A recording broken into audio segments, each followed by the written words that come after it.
It's quite clear that the US is Okay, using how about now? Cuba as an example for the rest of the world of what happens if you go against them. Since the revolution, Cuba has stood up against US imperialism and imperialism Can y'all across hear the that now? world. And so that's why it's I feel being used as an I example. can see it. Okay, And good, great. I mean, the threats Okay. are quite clear to Cuba, but the implications for the wider world are a lot more clear. Anybody who dares to go against US imperialism's hegemony when it comes to the Cuba line has been threatened, and a lot of them do step back and stop their internationalist support of Cuba. You know, Canada has just increased its warnings to travel to Cuba. Our own country, Britain, says that we should not travel to Cuba. And, you know, even though these weren't Cuba's best friends in the world, they did supply tourism, they did help the economy, and they're the risks that it poses. But this does put a demand on us in imperialist countries that we need to come out and support socialist Cuba more than ever. We need to go on the streets. We need to demand that our government stop doing the bidding of the US when it comes to Cuba. Cuba provides hope for millions across the world, all those in oppressed nations, all those currently in Palestine. You know, all of them look to Cuba as a possible solution.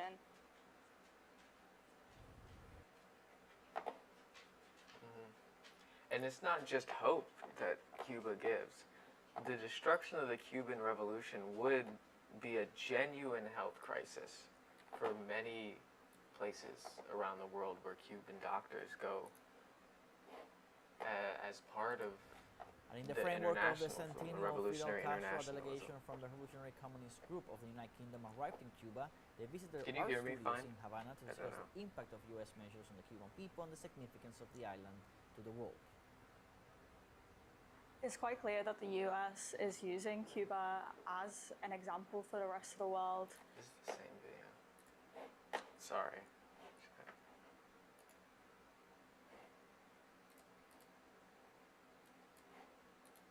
Hold up.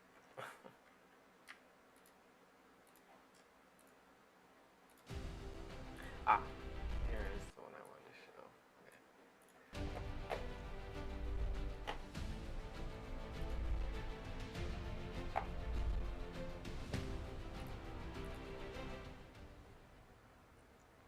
Welcome back.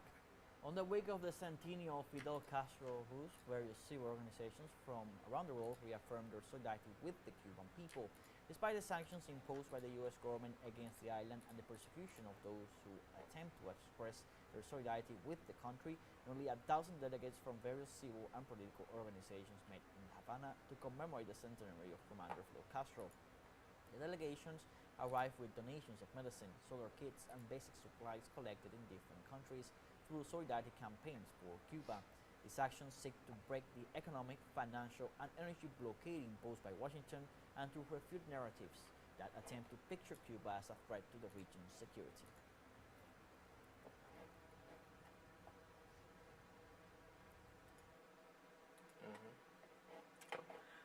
That's the last video I want to play about Cuba.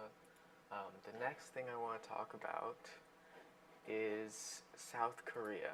I don't know if y'all saw the Truth Social post that Trump made about scaling back military exercises with South Korea. Let me see if I can find this. There's a CNBC article. Let me just pull this up real quick. So, as you can see, Trump scaling down US-South Korea drills could risk more than just joint military readiness. Okay, that is, of course, the concept of joint military readiness is based on the idea that the DPRK is going to invade South Korea, which is just not substantiated at all. I mean, DPRK even officially put out their position that they're no longer seeking reunification anyway. So the idea that they would invade doesn't really make any sense, especially given that they even like destroyed highways and stuff that would connect the two parts of Korea. Let me see. So, President Trump moved sharply to curtail U.S.-South Korean military exercises will not only affect the country's combat but also undermine the credibility of American commitment to its alliances. Lieutenant General Chun In-bum, former commander of South Korea's Special Warfare Command, was blunt. Scaling back joint exercises while North Korean troops gain combat experience in Ukraine creates a dangerous operational disconnect. Yeah, and then, I mean, this goes on to talk about Ukraine and troops, DPRK troops in Ukraine. The bigger thing that I wanted to talk about was about the exercises themselves, not necessarily about, you know, the combat readiness. It was more, I wanted to highlight that this isn't happening in a vacuum. This isn't just that Trump, you know, is decided to be pro-DPRK like some people want to make it seem. There's huge protests in Korea over this. I don't think I have English subtitles. Wait, let me see.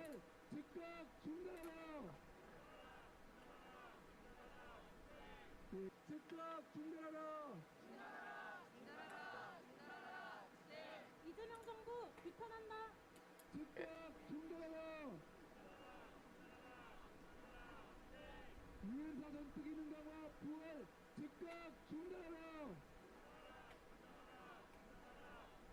Some of these don't have.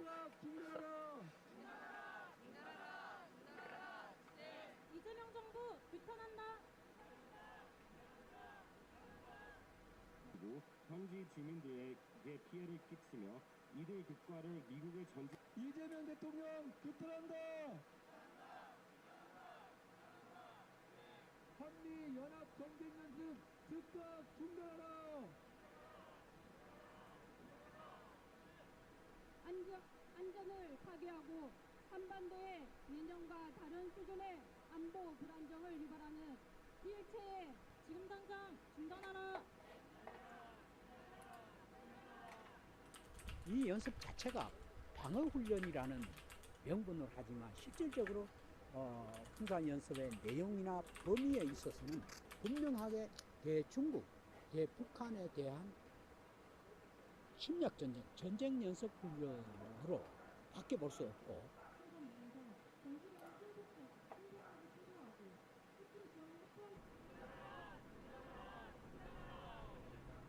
남쪽에다가 미사일 발포 연습을 계속하고 있습니다. 트럼프가 김정은과의 소위 쉬운 접근을 위해서 국면 전환형으로 어제 바로 축소를 얘기했지만 그것은 하나의 핑계에 불과합니다.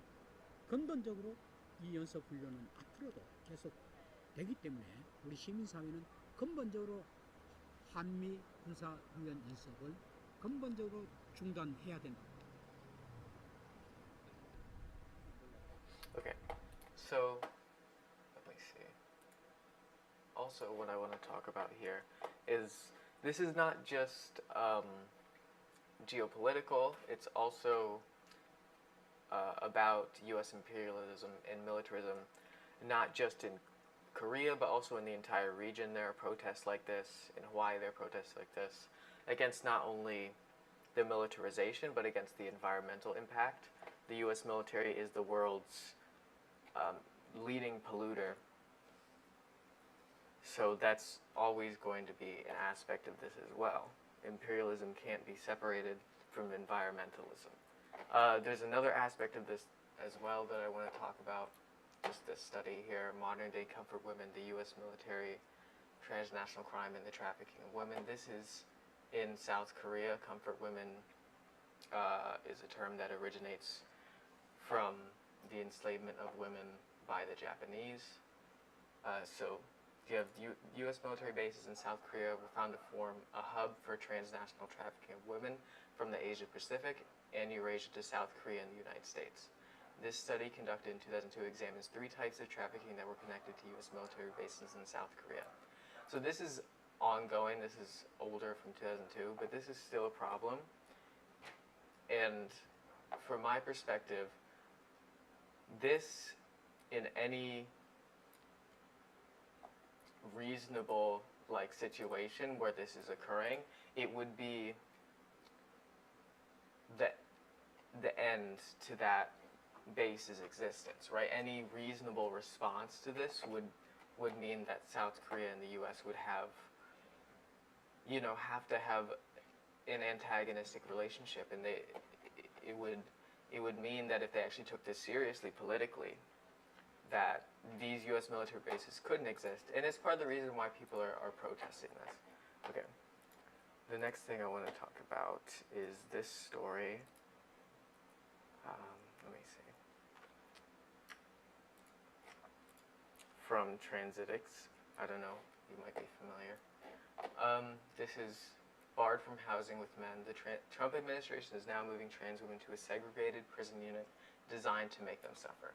A federal court refused to block the Trump administration from moving trans women into solitary light, forcing them to shower in front of male guards and keeping them from medical care.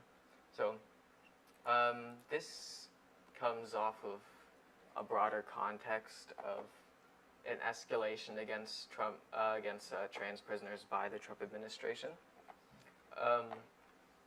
The first thing we can look at is the executive orders that happened in February, but also the changes to PREA, to the Prison Rape Elimination Act, to exclude trans people from that.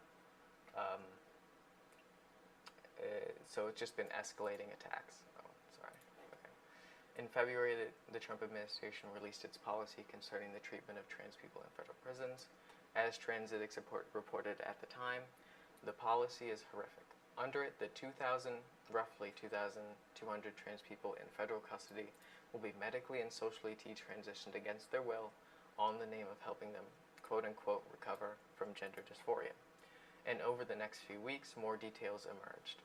When making the policy, the Federal Bureau of Prisons admitted to being aware of and simultaneously disregarding existing medical standards while forcing arbitrary guidelines developed from research entirely unrelated to gender-affirming care onto a captive population. I'm going to go down a little bit where it goes more into detail about what's happening. Let me see.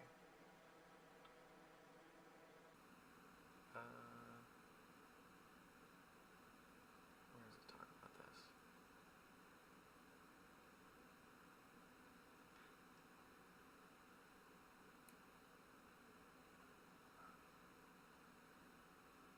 Okay.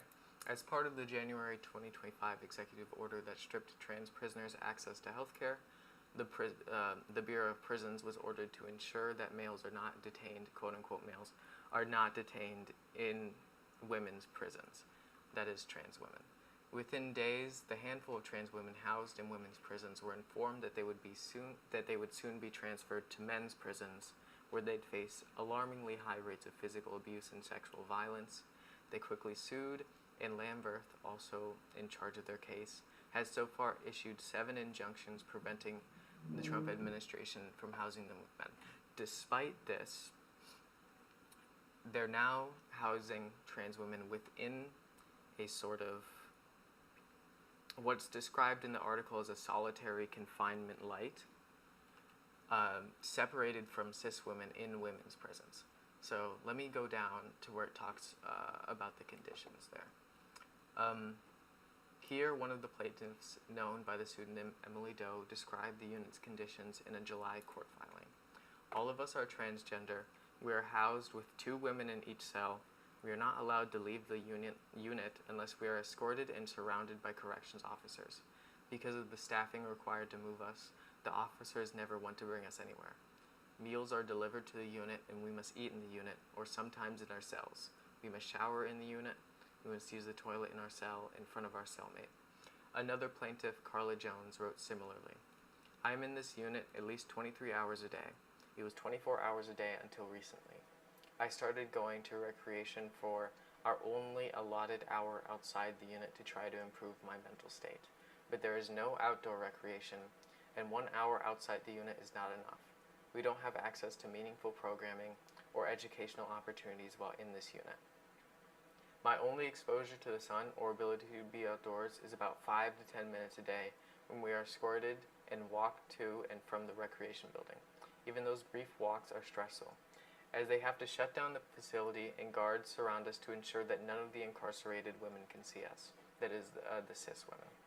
Meanwhile, Plaintiff Mary Doe added that in the first weeks we were in this unit, they were permitted to go outside for recreation once a day, but rather than going to the usual large, well-equipped outdoor recreation space, the trans women in the unit were only permitted outside on a small patio that is about 15 feet by 10 feet wide. But, she added, they were not even allowed to go to the corners of the patio because other incarcerated women might see them. And in the week preceding her court declaration, they have not even been offered outside recreation. So they're literally segregating them to the point where they're not even allowing the cis women to see them, to the point where they have to keep them secluded in order to have that not happen. You know, it's playing off of a narrative that the sight or the existence of a trans woman in the same space as a cis woman is inherently violent. And this genuinely has a long history going back to oh god, what's her name? Janice Raymond, where she literally wrote that a trans woman being in the same space as a cis woman is sexual violence. That was her completely ridiculous opinion. So that we see that's being tortured, that's being used as justification to torture and put trans people in solitary confinement. So, yeah. Let me see if there's anything else in here. Oh, okay. Emily said the conditions remind her of being in the SHU, more commonly known as solitary confinement, and that she calls the unit SHU Light. And like solitary confinement, it's taking a toll on the women's mental health. All four report feeling depressed, anxious, and isolated. Zoe says she is again experiencing thoughts of self-harm, which she had last felt when she was housed in a male facility. But despite that, their access to psychologists has been excessively limited.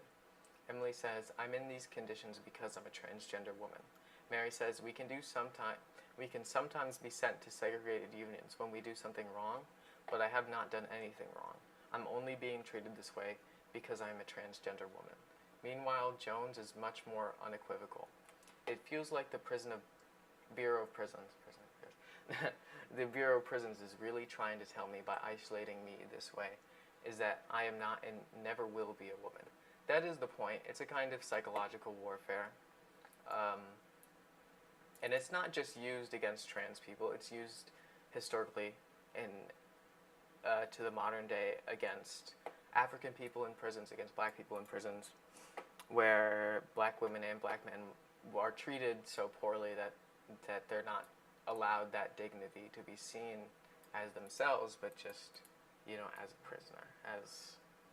So that kind of dehumanization is always what the state wants to wield in order as a form of counterinsurgency, essentially, and as a form of controlling labor and even economically as a way to accumulate and realize value. But that's a more complicated question. Okay. And now the unit isn't just being used for the 4 women that were originally housed in MFC Carswell. At the time these 4 declarations were written in mid-July, the Bureau of Prisons has already transferred 2 more trans women from other prisons into the already packed unit. In the past month, they've moved 2 in, another 2 in, again from other prisons, bringing the total to 8, more than half of the 14 total plaintiffs in the case.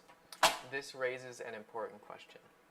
If the unit has at least 4 cells, why, when it was only the 4 of them, were they made to share cells with each other from the start? Perhaps the Bureau of Prisons always planned on moving more trans women into the unit, or maybe they were housed that way to make their lives as difficult as possible. But whatever the reason, the fact remains, in the month that there were only 4 trans women present in the cell, they were deliberately housed in a way that increased their suffering for no clear reason. That's where I'm going to, if you want to read the rest of this article, Transitics is great. Anything about the legal struggle, the anti-trans laws that keep coming up, anything about that, she is a good source for that. The next thing I want to talk about, let's see. The next thing I want to talk about is Jason Arday. I don't know, y'all might be familiar with this story. Let me see. I don't know who's watching right now. Let me see. Let me look at the chat real quick. Yes, turf prisons is disgusting. True. Let me see. Yeah, I'm going to talk about Jason Arday. Because this story is really, I don't want to just talk about Jason Arday, I want to talk about the media a little bit more generally as well. Let me see, I'm going to talk about also another story from, historical connection from back in like the 1860s or whatever. But Jason Arday told the press he was at the limits of what anyone should endure. It answered with 188 more articles. He is dead at 41.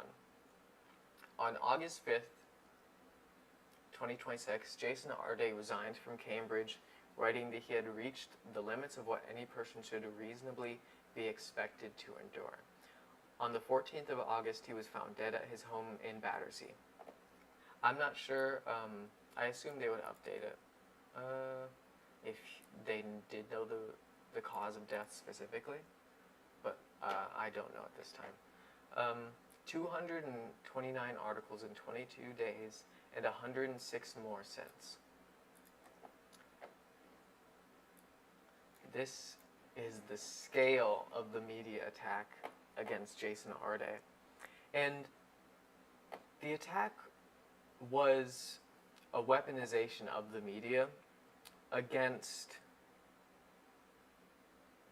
black people, against what has become to be known as DEI, has come to be known as woke and disparaged in that way. But really, while they use the valid critiques of liberal identity politics as a shield to be anti-black, to be anti-trans, to be Islamophobic, right? To be misogynistic. This happens all the time with sort of left-center media, left liberal media, radical liberal media, sort of DSA adjacent type of people. Not necessarily, because there is a left wing of the DSA, but for the most part. Yeah. And it's the attacks from the media against Jason Arday are just one example of the whole apparatus of the media being used as a tool of white supremacy and of capitalism, and as a way of policing society, policing social institutions. You could look at the way the media jumped on the story in the UK about a trans woman being, I don't even remember. I don't even think it was ever confirmed that the person was trans, but there was someone offered someone a bra fitting at a store, which is like a normal thing, at a store to get a bra fitting. And the person supposedly was trans. And I don't remember the exact details, but they worked there, right? And it was just, that public space was then, the media stepped in order to control it, right? And it's the same thing. The media is stepping in order to control academia and who's in academia and who's allowed legitimacy in academia, right? And you see this with the way academia is used both with the media outside and also from conservative forces inside to push out radicalism from academia. If you look at someone like Dr. Gerald Ball, who I Mix What I Like on here on YouTube, he talks about those sort of things. I also wanted to highlight this page that people made in memory of Jason Arday. Oh. We are tired of the single reductionist narrative about the kindest person we do, so we were gathering everything good about Jason Arday in the words of the people who were there. So this is a site built by his students. I'm going to read like the first two of these. You could look at it if you want to. I'll leave a link when I update the description after the stream.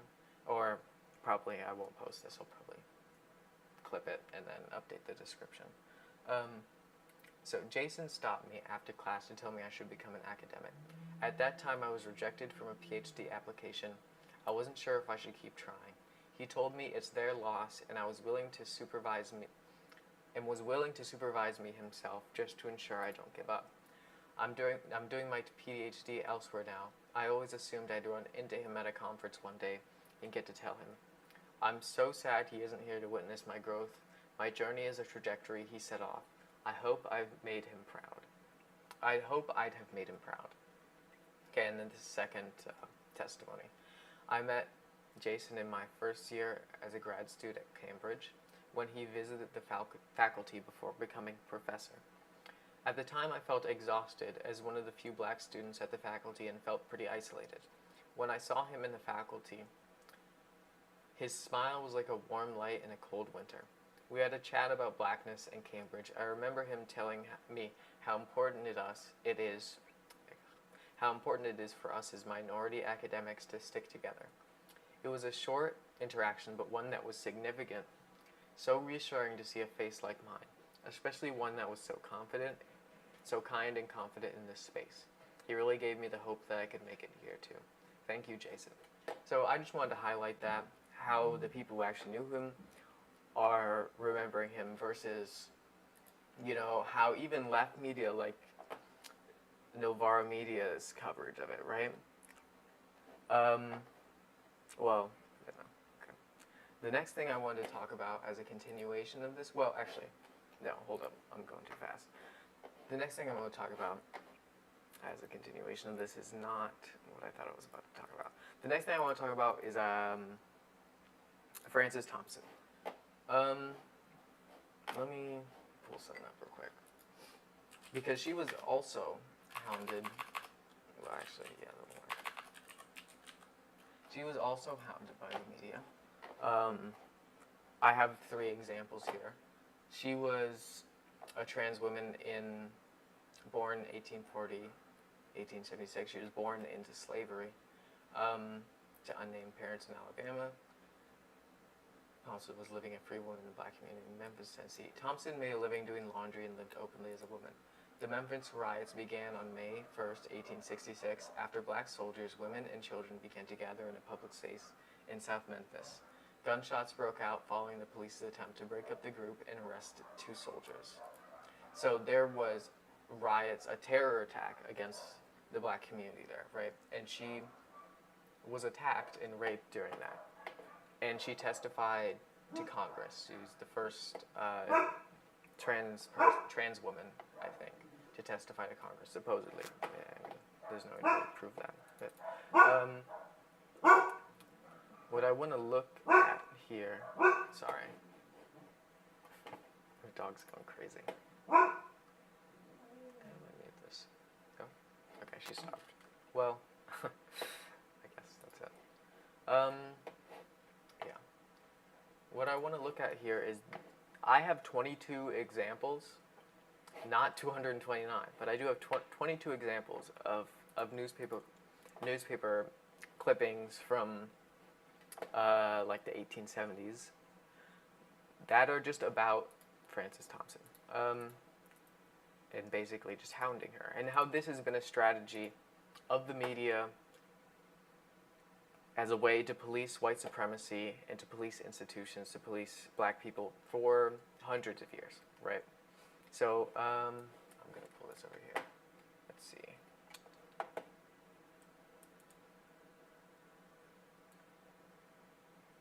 I'm going to highlight this part at the end. I'm going to say the correct pronouns. She always asserted that she was of double sex, known as the hermaphrodite.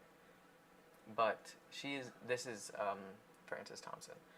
This is, let me give a little more context. This is the Public Ledger, 1876, just daily newspaper, weekly newspaper, something like that. Sorry, give me 1 second.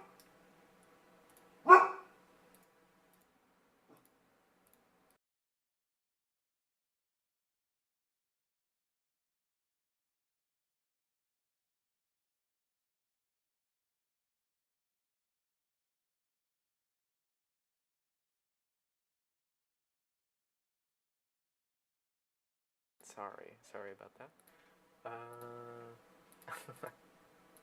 Sorry. Yes, so I'm going to read just the end of this.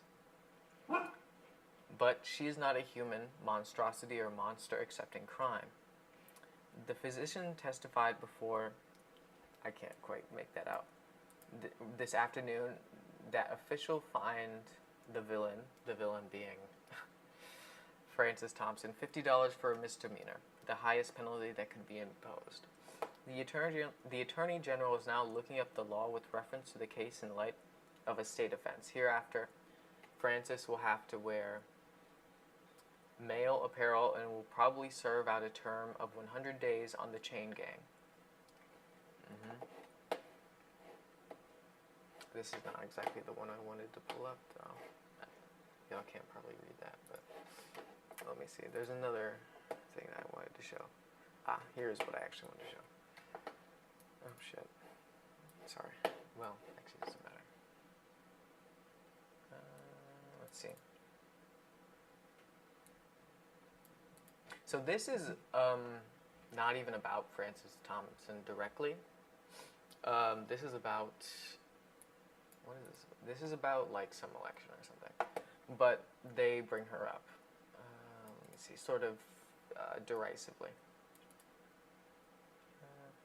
So down here, it would be a good thing for Democratic papers generally to present the picture of Frances Thompson as she appeared when ravished by the Memphis Ku Klux Klan, that is, during the white supremacist terror attack, and Frances Thompson as she appeared when working out her sentence at Memphis. It is one of the finest outrages ever concocted. And what they're saying, and this was the narrative, is that she was lying. There are many reports trying to throw credibility on her testimony, trying to discredit her testimony. So this one here, I think, is a good example of that. Okay. A sensation was created here today by the arrest of a notorious Negro named Frances Thompson, who has figured here for the past 15 years as the keeper of a notorious assignation. I don't know what that means. Assignation house, I guess, and who passed for a woman. During the sitting of the Congressional Investigating Committee here after the riots of 1866, she figured extensively as a witness and swore that during the night of the riot she was outraged 13 times. During the past 5 years, Thompson, I've read the testimony. I don't remember, that might not be correct, but I don't remember it being in there. But I would have to read it again, I don't know. During the past 5 years, Thompson has been arrested frequently, but always managed to escape the clutches of the law. But the suspicion of the officers being aroused, several physicians were called in, and an examination developed the fact, quote unquote, that Thompson was a man. He was male to don male garb and sentenced to the chain gang for 100 days. So you see that the media legitimizes the state and the state's ability to determine, you know, how people should behave and what are the boundaries of sex and gender. The next thing I want to talk about directly following this is just this, the Jason Arday story, as well as sort of other things that have been happening. One part of that has been the sort of woke one was crazy conversation that's been happening, the sort of revisionism over defunding the police. And I think really what it is a capitulation of the social democratic leadership to the right, to the democratic socialist leadership to the right, right? That's really what I see here, is a capitulation to the right-wing framing on what woke means, on the idea that woke is crazy police abolitionists, woke is you're going too far on trans rights, woke is, this is the narrative that has been building for a long time, since the mid-2000s. If you're looking at it from an internet perspective, you can think about things like Gamergate and things like that, the growth of conservative movement on the internet, right? But also we see this with the way the Republican Party has changed, and now we're seeing it with the way the DSA leadership, that's the elected leadership of the DSA, not necessarily the organization's leadership, but the actual elected politicians of the DSA, that are making these capitulations. So I wanted to play this clip from from Breakthrough News real quick. Okay, let me see. I gotta find the exact moment because I don't want to play too much of it.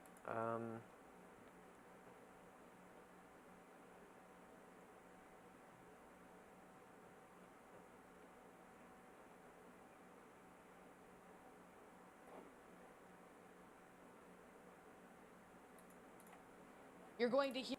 Okay, let me move this over here. Oh shit, where did that go? Okay, let me see what it's looking like. Okay.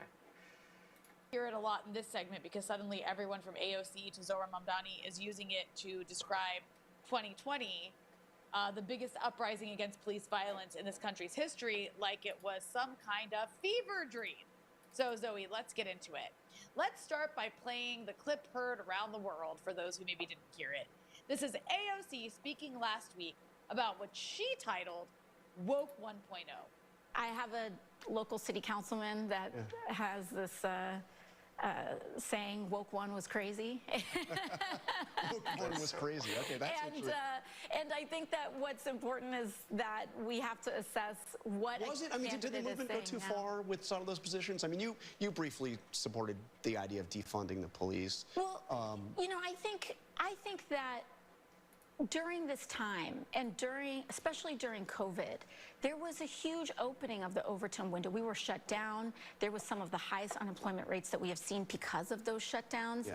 And I think that the doors were really open in trying to entertain any and every policy that was going to get us to a better place. And I actually think that the discussions that were had in that time were quite fruitful. I think that when we talk about crime today, it's fundamentally different than the way that we talked about crime in bringing crime down, right? Mm-hmm. And I think that we all share in the goals of having as low a crime rate as possible. I think. Okay, this is already a capitulation to the right from democratic socialists, right?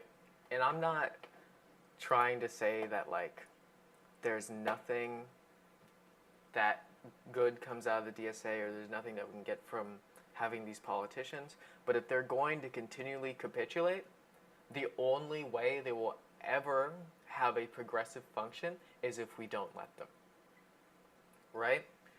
So already it's a capitulation, because look, she talks about lowering crime. How are we going to lower crime?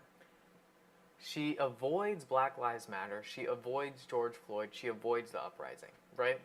Because if she focused on that as where this conversation about crime started, it became a conversation about crime, but it started as a conversation about police violence and about how the crime aspect was countering the narrative that police are what we need to counter crime. But really, it's distorting the whole situation, because by ignoring the core problem being the police violence and shifting it over to it being crime, then the police as an institution are obscured. The police become a crime-fighting institution rather than its actual function, which is to protect capital, right? You see what I'm saying? that, you know, during lockdown, of course, rhetoric in that time is not rhetoric that we would use today. And I'm grateful that these candidates have the opportunity to present who they are to their electorate and what they're campaigning on in this moment. So she's famous. I mean, she's so good at word salad. So that's her take on what she has phrased woke one. And just so people know, the context was she was responding to questions about Francesca Hong, who was running for governor of Wisconsin and lost by a small amount. She was a DSA candidate. And anyway, so everyone's like, woke one starts making the rounds. Then suddenly you have Zohran Mamdani asked about it during a press conference by a reporter. And here's what he had to say. What do you make of that statement? Because you yourself have walked back defund the police. Do you think woke one was crazy? Look, I think that... And see, again, you see how the media polices the frame of these things and allows these politicians to capitulate on these framing, because first is the framing, right? That's the first thing to always go, is the framing, is the way they talk about it. And then next it's the ideology, and then it's the policy, right? Each person has a responsibility to tell New Yorkers, to tell Americans when they're running for office what they believe. And sometimes what you believe can change, it can develop, it can grow.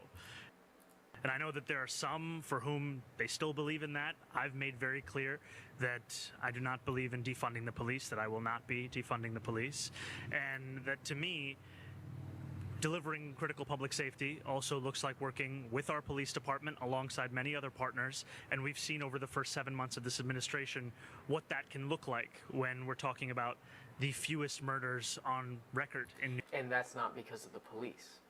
That's not because of the police. New York City, the fewest shooting incidents on record in New York City. And that, to me, is how we measure a lot of our public safety. Okay, so you have AOC quoting her local city councilman, I think it's Che Ose, who she's talking about, approvingly saying woke one was crazy. Zohran gets asked directly about walking back, defund the police, and doesn't defend the phrase at all, doesn't defend the moment. He just accepts the framing and moves on. So here's why this matters. 2020 was not some mass psychotic break. It was the largest uprising in modern American history, and it happened because tens of millions of people watched a police officer kneel on George Floyd's neck for over 9 minutes until he died, suffocated to death on camera in broad daylight. That is not crazy. That's the single most logical, most human reaction imaginable, okay? Calling it crazy isn't just like careless language, it's revisionist history. And it's unacceptable from politicians who, by the way, owe their careers to the exact energy they're now describing as some sort of silly aberration that they can just dismiss and move on from. So Zoe, I want to play another clip, because this is Zohran Mamdani, not 15 years ago, not 10 years ago, but 3 years ago, okay, in 2023. Talking about police militarization. Let's hear him. The importance for me of international solidarity is that it takes me out of the American political landscape and reminds me just how tame some of the things are that I'm actually calling for or that I support. And it reminds me of the necessity of grounding ourselves in the struggles as opposed to the fights around the struggles. For anyone to care about these issues, we have to make them hyperlocal. We have to make clear that when the boot of the NYPD is on your neck, it's been laced by the IDF. We are in a country where those connections... Hold on. Let's just go back. Let's just go back. By the IDF. NYPD is on your neck. It's been laced by the IDF. We are in a country... You see? And you see how first it's capitulating on globalize the intifada, then it's capitulating on protests against selling stolen land in Palestine to Israeli settlers is anti-Semitic because it's being sold at a synagogue is where the auction is taking place, so it's anti-Semitic to protest it.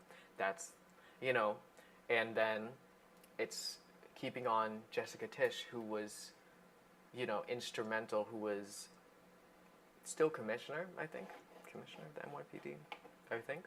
I believe she's commissioner. During the student intifada, and was absolutely complicit in its repression, right? In collaboration with these universities, with the federal government, right? Where those connections abound, especially in New York City, you have so many opportunities to make clear the ways in which that struggle over there is tied to capital's interest over here. So that's Zohar Mamdani. Again, in 2023, that's just 3 years ago, talking about how when the boot of the NYPD is on your neck, it has been laced by the Israeli military, connecting police militarization in the US to Israeli military interests abroad, trying to tie the struggle over there to capitalist interests in the US. Compare that to what we just heard him say about defund. Like, that's the distance that this man has traveled in 3 years. And, you know, you actually alerted me to this, Zoe. The New Republic put it really well in a piece. I'm quoting. They say, what started as shitposting, woke one, etc., is being used as a tool with which to discipline the left. It's depressing to see elected officials who have benefited from this leftward shift, including Ocasio-Cortez, indulge that nonsense. But, you know, I'd go further than that. This isn't just distasteful. I think it's lazy politics. Because, you know, defund the police as a phrase might have polled as like an unpopular slogan, but the underlying idea, which is the idea there is to divert money from this massive policing apparatus into social programs and things like education, that is actually a popular idea. So, okay, I'm going to stop it there. Let me see what else I have on here. Okay. I think I also want to react to something else. On that, though, I do want to say something about what you just said. Wait, let me go back. What did you just say? Massive police. Yes, on defunding the police. Let me see.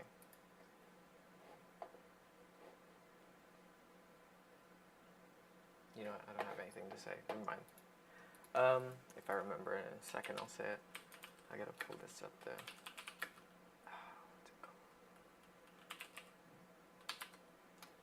What was that? I had it up earlier.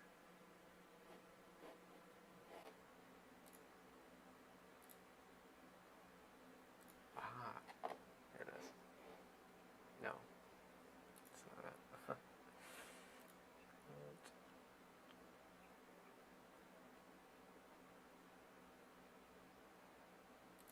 Here it is. Socialists are proving competitive in a number of Democratic primaries ahead of the US midterms. However, some are taking heat because of their past lives. You react to this? Namely, we're gonna see what's what they tweeted between the years 2020 and 2021. Francesca Hong is the prime example here. She's currently running to be the Democratic candidate for governor of Wisconsin. And networks like Fox News have been highlighting tweets of hers from 2020. The name of the video is AOC disowns woke BLM demands. Okay. 21, calling for Quote, the defunding of the police, BLM the demands. abolition. I kind of want to skip forward, maybe. No, I'll just pass the whole thing. It's fine. Of the police. And there's also one from 2026, so very recent, calling for the abolition of ICE. I think that policy she does still stand by. Hong has also been criticised for calling for Thanksgiving to be cancelled, because she had quite good reasons for doing it. You know, she's saying it's celebrating the colonisation of this continent, but not necessarily a populist position. We'll look at how Hong herself has responded to these past tweets in this current campaign. However, first, it's another socialist politician whose response to this line of questioning has gone viral this weekend. What do you make of those controversial statements? This saying woke one was crazy. So Ash, that clip has absolutely divided the internet. So there's sort of one group of people saying, great, you know, this is showing that AOC has, you know, become, you know, she's grown up, She's abandoning some of the unpopular or, not persuasive positions she once held. Other people saying this is AOC selling out the BLM movement, or people who, believed in defunding the police. Other people saying, which to be honest actually is the most common, I think, saying, oh, well, it's easy enough to say this now. In the years 2020 to 2023, there were people losing their jobs for this. And if you said what AOC is saying now 3 years ago, then AOC might say that you're not someone who should be associated with. So, I mean, what's your interpretation of this new position from AOC? Well, look, I think that there is truth in the point that, well, it's easy enough to say it now. But I don't think that that's a reason to necessarily dismiss someone. I think that tells you something about how a particular set of politics operated at that time. Now, I think it's something that you said, which is that when you look at positions like defund the police, and I'm sure that lots of people watching will agree with the sort of slogan and proposition to defund the police. But even if you look at African-American voters at the height of BLM, it was a minority, a real minority of African-Americans who support. Okay, I'm going to skip forward past this because it's not actually quite what I want to AOC expanding on how she looks back at the demands made at the height of the BLM movement. Did the movement go too far with away from abolish, and they're going to defund because it seems a bit more reasonable. And the amount of people online that would be like, what the hell are you talking about? You're speaking over activists.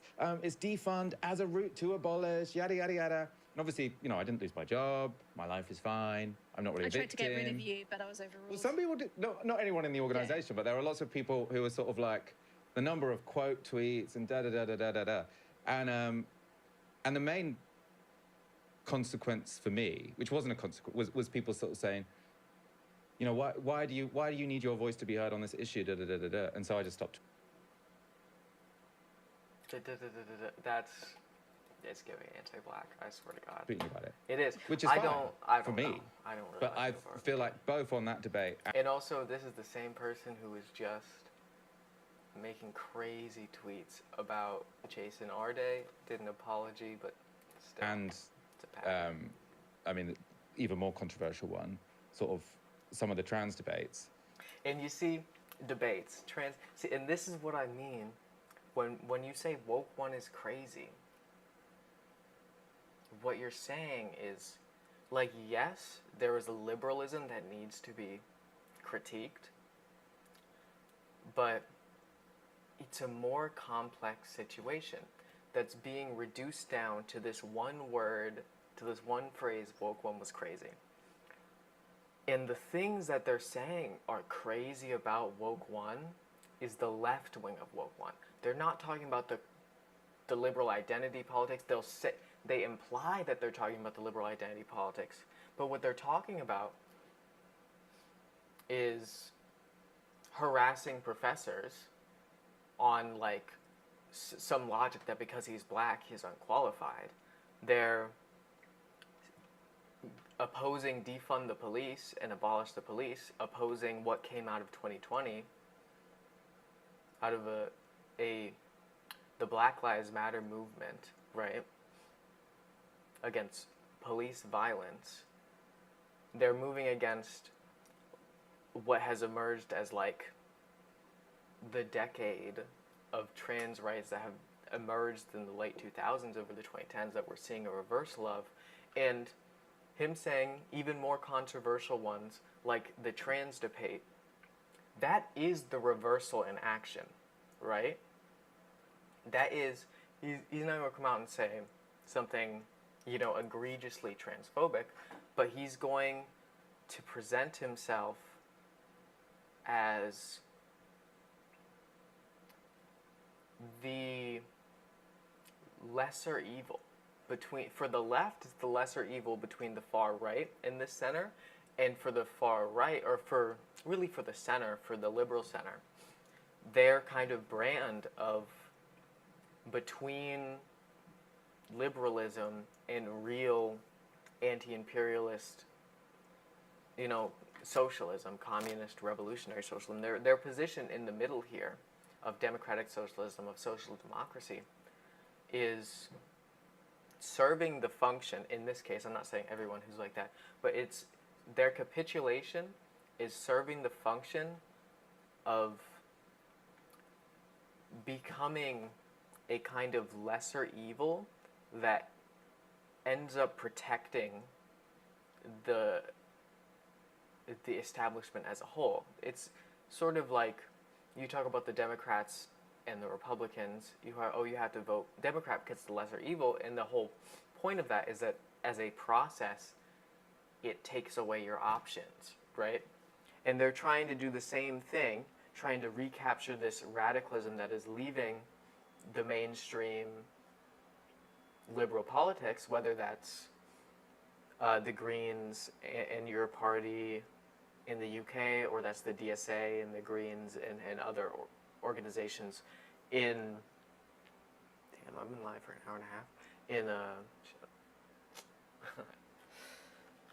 in the US, right?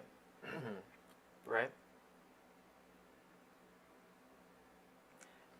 Okay. The main consequence for, I think, lots of people was to just back out of all the discussion. And what that means is that the discussion is only ever dominated by people with quite specific views, because everyone else thinks this is not worth it. Oh my God. Shall I risk getting in trouble? Go on. All right. So. You see. Better than me risking it. Something which I've changed my mind on is that. And ironically, that's the identity politics that is the actual part of quote-unquote woke that needs to be criticized. But people act like they're criticizing identity politics when they're just being racist, or when they're just being transphobic, or when they're just being misogynistic. They're not making a real structural critique. Because if you were making a structural critique of identity politics, you wouldn't be going after Jason Arday. You would be going after the actual conservative forces in academia that disallow black people from having black studies, having African studies. These parts of the university remain marginalized. And if you were actually against identity politics, you would look at how they keep them marginalized, and then at the same time, they use them to boost the image of the university and to whitewash what the university is doing, to whitewash connections to Israel. Things like this, right? That would be a real critique of identity politics.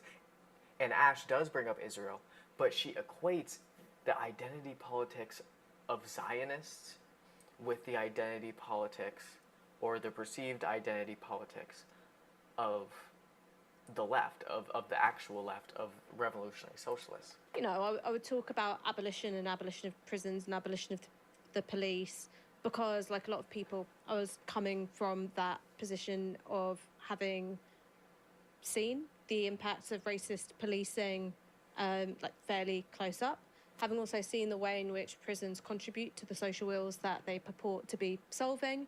Because when you take someone out of their, you know, family unit, out of their community, put them in prison, you're sort of creating a tear, right? A tear in the social fabric, which has all of these different consequences. And something which changed my mind about it was actually an experience of incarceration within my own family, where I actually thought, this person needs to be in prison.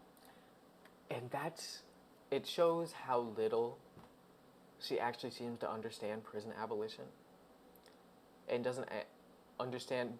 Ash claims to be a communist, right? But the logic that she's using is not a communist, Marxist understanding of abolition or of struggle at all, right?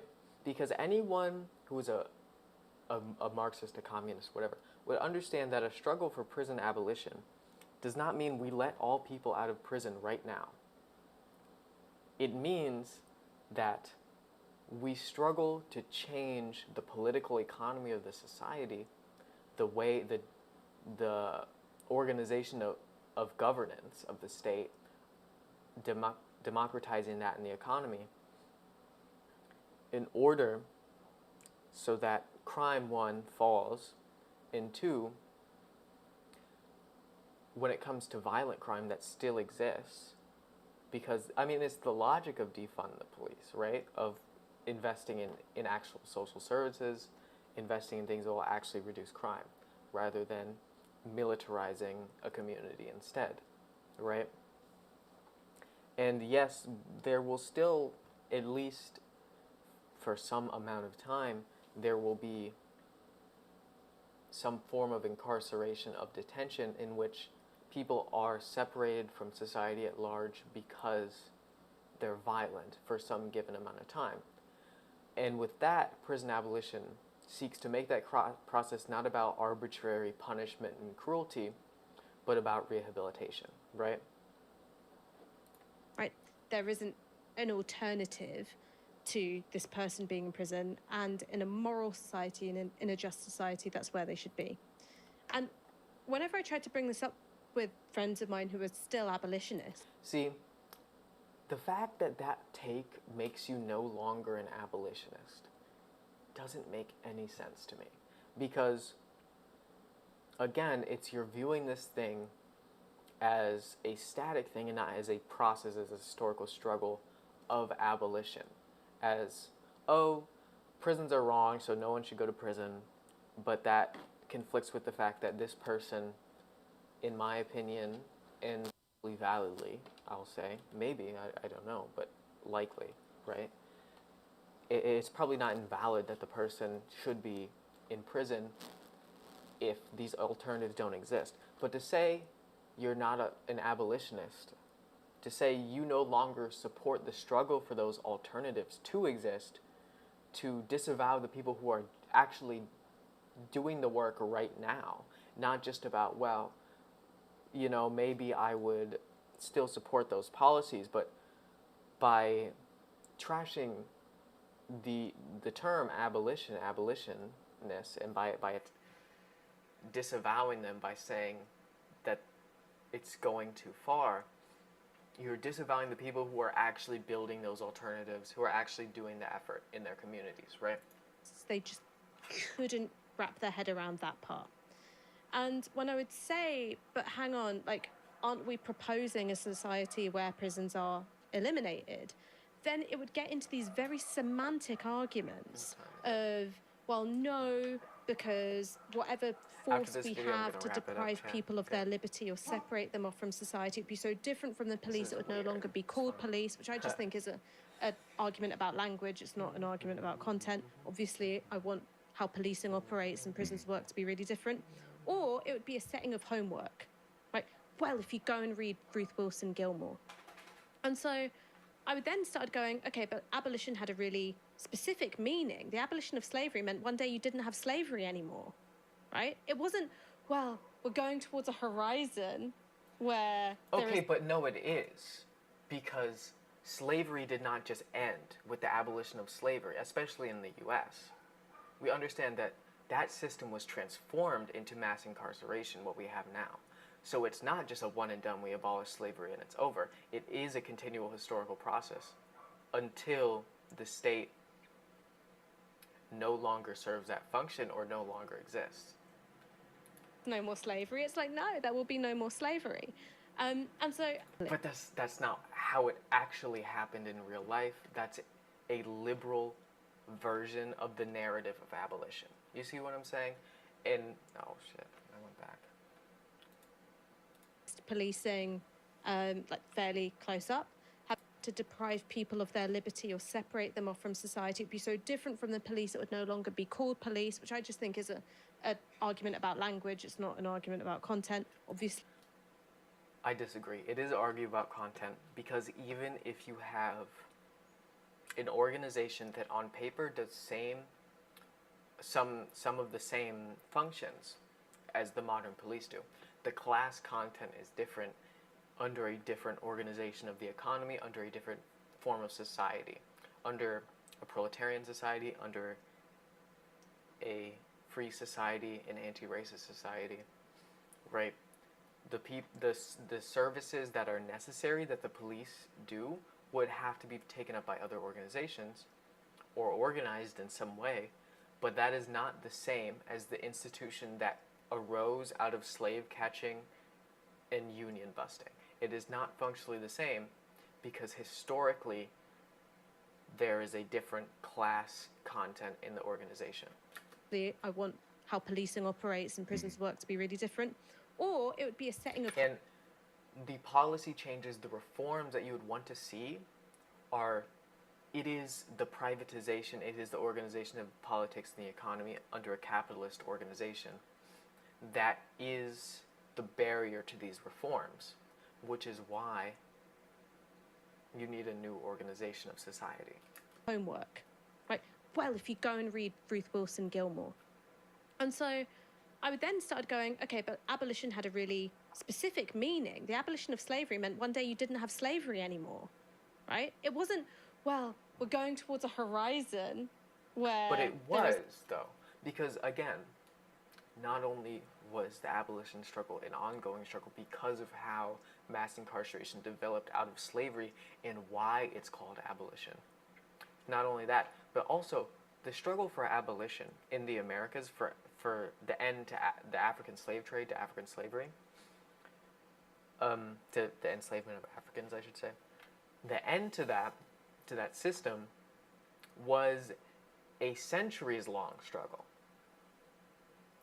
A centuries-long struggle, which only reached its final sort of chapter starting in the late 1700s with the Haitian Revolution, which caused a crisis, system Gerald Horne talks about, which then that crisis played out in the abolition that we saw across the Americas. We saw that in the US, we saw that with the British Empire, we saw that with the French Empire, we saw that, right, with Spain across the 19th century. No more slavery. It's like, no, there will be no more slavery. And so I have since come to the conclusion...